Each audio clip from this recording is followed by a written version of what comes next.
এটা পাটুলি।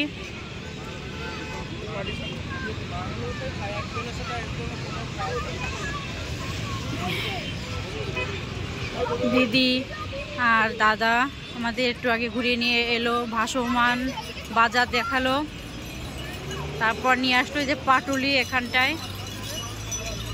এখানে একটা ভালো একটা প্লেস ঘোরার, তাই দাদা দিদি দুপুরবেলায় খাওয়া দাওয়ার পরে বললো চলো সন্ধ্যার পরে সবাই মিলে পাটুলি দিয়ে ঘুরে আসি। আমরাও বললাম ঠিক আছে দিদি চলো। এসে সবাই খুব আনন্দ করছি, খুব মজা হচ্ছে। আর তোমরাও দেখো পাটুলিটা।